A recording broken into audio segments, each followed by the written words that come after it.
Hello friends, welcome to my channel. Friends, आज मैं अपने टिप्स के वीडियो लेके आ चुकी हूँ। फ्रेंड्स, जब भी हम सिलेंडर लेके आते हैं तो उसे धोकर घर में किसी जगह रख देते हैं, जिससे कि क्या होता है कि जहाँ हम सिलेंडर रखते हैं वहाँ इस तरह के जंग के निशान हो जाते हैं, जिससे छुड़ाना काफ़ी मुश्किल होता है। तो आज के वीडियो में मैं आपको बहुत ही आसानी से इसे छुड़ाने के टिप दूँगी और इसे छुड़ाने के बाद वहाँ कोई दाग भी नहीं रहेगा। फ्रेंड्स, इस तरह के बास्केट हम अक्सर यूज़ करते हैं, लेकिन डेली यूज़ नहीं होता है, तो इसे हम ऐसे ही रख देते हैं। लेकिन क्या होता है कि धूल गंदगी का कारण ये काफ़ी गंदी हो जाती है और जब भी इसे हमें इस्तेमाल करना होता है तो इसे धोना या पोंछना पड़ता है। तो आज मैं आपके साथ एक टिप शेयर कर रही हूँ, जिससे कि आप इस बास्केट को इस तरह से सेफ रखेंगे कि जब भी आपको इस्तेमाल करना हो आप इसे निकाल कर आराम से इस्तेमाल कर सकते हैं। फ्रेंड्स, मेरी अगली टिप जो है वो इस तरह के बड़े और छोटे पैकेट्स को लेकर है। छोटे पैकेट्स को तो हम कट करके छोटे कंटेनर में डाल लेते हैं, लेकिन कुछ सामान ऐसे होते हैं जो बड़े कंटेनर में आते हैं, तो उसे हम किस तरह से स्टोर करके रखें। फ्रेंड्स, जीन्स तो सभी के घरों में इस्तेमाल होता है और जीन्स के साथ अक्सर ये समस्या होती है कि उसकी चेन जो होती है वो अक्सर अटकने लगती है। और कभी कभार क्या होता है कि चेन को जब लगाइए तो पहनने के बाद क्या होता है, चेन सरक के थोड़ा नीचे आ जाता है, तो उसे हम कैसे फिक्स करें। फ्रेंड्स, अगली मेरी टिप जो है वो शर्ट को लेकर है। जब भी हम कोई नई शर्ट लाते हैं तो उसका बटन लगाना काफ़ी टफ होता है, तो इसे हम किस तरह से आसानी से बटन लगा सकें। और साथ ही शर्ट के साथ एक और समस्या होती है कि उसकी बटन अक्सर खो जाती है, तो उसे हम किस तरह से फिक्स करें कि बटन खोने का डर ना हो। तो फ्रेंड्स, मैं अपने टिप्स के वीडियो स्टार्ट करती हूँ। मेरी पहली टिप जो है वो जीन्स को लेकर है। जीन्स में अक्सर हम देखते हैं कि उसकी चेन जो होती है वो अक्सर अटकने लगती है, तो इसे हमें काफ़ी परेशानी होती है। तो इस समस्या को फिक्स करने के लिए मैंने यहाँ एक कैंडल लिया है। मेरे पास ये बर्थडे वाली कैंडल हो, आपके पास कोई भी कैंडल हो, आप उससे इसे फिक्स कर सकते हैं। तो हम क्या करेंगे कि चेन को पहले हम खोल लेंगे और चेन के दोनों पार्ट पर हम मोम है उसे अच्छी तरह से रगड़ देंगे, जिससे क्या होगा कि यहाँ चेन के ऊपर एक लुब्रिकेंट सा बन जाएगा, जिससे कि चेन स्लिप करेगी और अच्छी तरह से बंद होने लगेगी। तो दोनों तरफ चेन में हम इसे अच्छी तरह से रब कर देंगे। उसके बाद आप इसे खोल कर बंद करके देखिए कि ये अटक नहीं रही है। तो इस तरह से हम चेन अटकने की समस्या फिक्स कर देंगे। दूसरी समस्या ये होती है कि जब भी हम जीन्स पहनते हैं तो चेन जो होती है सड़क पे थोड़ा खुल जाता है, जो देखने में काफ़ी गंदा लगता है। तो इसे फिक्स करने के लिए हम क्या करेंगे कि एक सेफ्टी पिन लेंगे और चेन का जो जिप लगाने वाला होता है उसमें छोटा सा होल रहता है, उस होल में हम इसे फंसा देंगे। फंसाने के बाद हम क्या करेंगे कि सेफ्टी पिन को बंद कर देंगे और चेन को लगाने के बाद हम क्या करेंगे, इस सेफ्टी पिन को हम बटन पर अटका देंगे और उसके बाद बटन को लगा लेंगे। इससे क्या होगा कि चेन अपने आप नीचे नहीं सरकेगी। जब आपको चेन खोलना हो तो आप बटन से सेफ्टी पिन को हटाइए और चेन को खोल सकते हैं। तो इस तरह से जीन्स की दोनों समस्या फिक्स हो जाएगी। तो फ्रेंड्स, इसके साथ मैं अपनी अगली टिप की ओर बढ़ती हूँ। मेरी अगली टिप जो है वो शर्ट को लेकर है।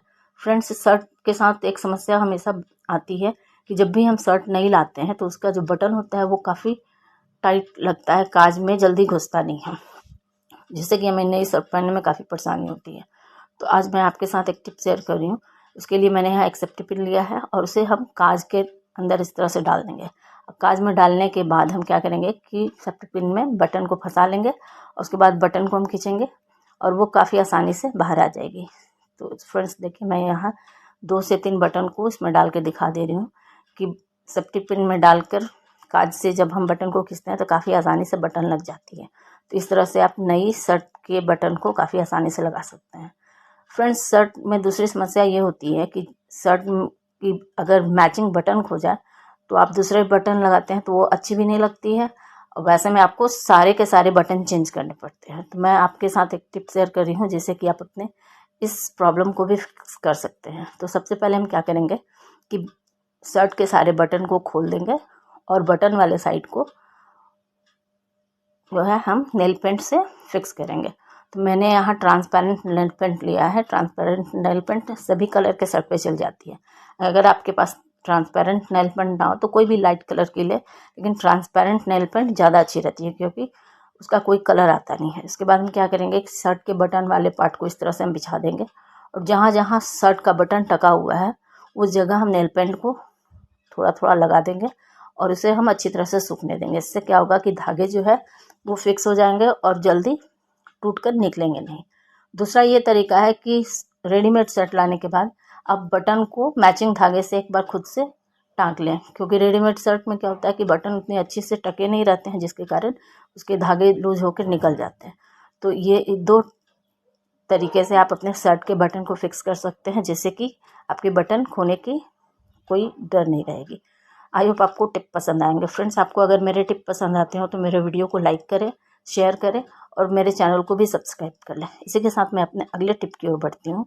मेरी अगली टिप जो है वो ग्रॉसरी को लेकर है। फ्रेंड्स, हमारे यहाँ काफ़ी सारे ऐसे ग्रॉसरी के पैकेट्स आते हैं जो बड़े और छोटे सभी होते हैं, और सारे सामान को हम डब्बे में नहीं डालते हैं। कुछ बड़े पैकेट जो होते हैं उसमें से हम थोड़े से सामान को तो निकाल के रख लेते हैं, लेकिन उसे हमें किसी जगह स्टोर करना पड़ता है। तो उसके लिए हम क्या करेंगे कि आपके घर में कोई भी खाली डिब्बा या बाल्टी हो जिसका आप इस्तेमाल ना कर रहे हो, उसमें आप इन सारे ग्रॉसरी के सामान को स्टोर करके रख सकते हैं, और जब भी आपको ज़रूरत हो आप निकाल के इसे अपने कंटेनर में डाल लें। आई होप आपको ये टिप पसंद आई होगी। इसी के साथ मैं अपने अगले टिप की ओर बढ़ती हूँ। फ्रेंड्स, मेरी अगली टिप जो है वह सिलेंडर को लेकर है। फ्रेंड्स, हम सभी सिलेंडर को लाते हैं, लेकिन हम सिलेंडर पे लिखे नंबर्स को पर ध्यान नहीं देते हैं। तो आज मैं आपको इस पे लिखे हुए नंबर के बारे में बताती हूँ। फ्रेंड्स, सिलेंडर पर अक्सर आपने देखा होगा ABCD और कुछ न कुछ आगे लिखा रहता है। जैसे मेरे सिलेंडर पे यहाँ लिखा हुआ है D26। इसका मतलब ये है कि A का मतलब होता है जनवरी, फरवरी, मार्च, और जो ईयर है उस समय इसकी एक्सपायरी होगी। B का मतलब होता है अप्रैल, मई, जून। C का मतलब होता है जुलाई, अगस्त, सितंबर, और D का मतलब होता है अक्टूबर, नवंबर, दिसंबर। तो इस तरह से 4 भाग में बटा रहता है और उसके साथ ईयर दिया रहता है कि इतने ईयर तक इसकी एक्सपायरी है। तो इस तरह से आप अपने सिलेंडर को देखकर जान सकते हैं कि आपकी सिलेंडर की एक्सपायरी डेट कब है। तो आगे से आप जब भी सिलेंडर लें तो इस डेट को ध्यान से देखें, क्योंकि अगर आप एक्सपायरी वाले लेते हैं तो उसमें कोई भी एक्सीडेंट होने का चांस रहता है। तो इसे चेक करके लिया करें, जिससे कि आप एक्सीडेंट से बच सकें। फ्रेंड्स, मेरी अगली टिप जो है वो इस तरह के बास्केट और बाउल को लेकर है। इस तरह के बास्केट और बाउल हम हमेशा तो इस्तेमाल नहीं करते हैं, लेकिन हम खरीद कर ले आकर रख लेते हैं, जिसे हम कभी ना कभी इस्तेमाल ज़रूर करते हैं। लेकिन क्या होता है, इसे अगर हम यूं ही रख देते हैं तो इसमें धूल गंदगी पड़ जाती है, और जब हमें इस्तेमाल करना लगता है तो इसे हमें धोना या पोंछना पड़ता है। तो इसे सेफ़ और सिक्योर रखने के लिए हम क्या करेंगे कि कोई भी बड़ी पॉलीथीन जिसमें आपके ग्रॉसरी के सामान आते हैं उसे लेंगे, और उसके अंदर हम सारे बास्केट को इस तरह से डाल देंगे। अगर एक पॉलीथीन के अंदर अच्छी तरह से आ जाए तो इसमें हम डाल के इसे बांध देंगे ताकि धूल गंदगी ना लगे। मेरी पॉलीथीन इतनी बड़ी नहीं है, तो मैंने यहाँ 2 पॉलीथीन को लिया है। पहले मैंने एक पॉलीथीन में से डालकर यहाँ एक गांठ बांध दिया है ताकि ये सरके नहीं। फिर दूसरा पॉलीथीन को लेकर अपोजिट साइड से मैं इसमें डाल दे रही हूँ, जिससे कि बास्केट्स के किसी भी पार्ट पर धूल गंदगी न पड़े। इस तरह से आप अपने बास्केट को सेफ रख सकते हैं, जिससे कि ये धूल गंदगी से भी बचेंगे और इस पर कीड़े मकोड़े भी नहीं चलेंगे, क्योंकि कीड़े मकोड़े चलने से क्या होता है ना कि अनहाइजीन हो जाता है। फ्रेंड्स, मेरी अगली टिप जो है वो सिलेंडर के रखने पर इस तरह के दाग को लेकर है। फ्रेंड्स, जब भी हम सिलेंडर को लेके आते हैं गैस एजेंसी से तो उसे हम धोकर कहीं भी रख देते हैं, और जब हमें इस्तेमाल करना होता है तो हम हटाते हैं तो हम देखते हैं कि इसके नीचे जंग का निशान बन गया है। तो इसे साफ़ करने के लिए हम अक्सर हार्पिक इस्तेमाल करते हैं, लेकिन क्या होता है कि हार्पिक से लगातार धोने से ये टाइल्स या मार्बल पर दाग छोड़ देता है। तो आज मैं आपके साथ चाय पत्ती से इस दाग को छुड़ाने की एक टिप शेयर कर रही हूँ। तो ये चाय पत्ती जो है वो इस्तेमाल किया हुआ है, जो हम चाय बना के छान लेते हैं उस चाय पत्ती को ले रहे हैं। चाय पत्ती से हमारी सफाई नहीं होगी, बस चाय पत्ती में हम ये रिन आला जो है इससे हम इसे साफ़ करेंगे। ये कपड़े में डालने वाला है, कपड़े पर इसका नुकसान नहीं होता है, तो ये टाइल्स या मार्बल पे भी नुकसान नहीं करेगा। तो चाय पत्ती हम इसलिए ले रहे हैं ताकि आला को ये सोख करके दाग पर रख सके, क्योंकि आला काफ़ी पतली होती है, इसे हम डालेंगे तो ये बह जाएगा। तो इसलिए हम चाय पत्ती डाल के उसके ऊपर आला को डालते हैं। इसके बाद हम इसे थोड़ी देर के लिए छोड़ देंगे ताकि ये दाग को थोड़ा सा ढीला करें। इसके बाद हम क्या करेंगे कि जूने से इसे हल्के हाथों से रब करेंगे जहाँ जहाँ दाग है। उसके बाद हम पोछे वाले कपड़े से इसे पोंछ कर उठा लेंगे। तो आप देखेंगे कि बिना हार्पिक यूज़ किए ही आप जंग के दाग को काफ़ी आसानी से साफ़ कर सकते हैं, और इससे साफ़ करने पर आपके ना हाथ को हार्म होगा, ना ही टाइल्स या मार्बल पर कोई निशान पड़ेगा। आला जो है वो कपड़े में डाला जाता है, इसलिए यह टाइल्स पे भी कोई नुकसान नहीं करेगा।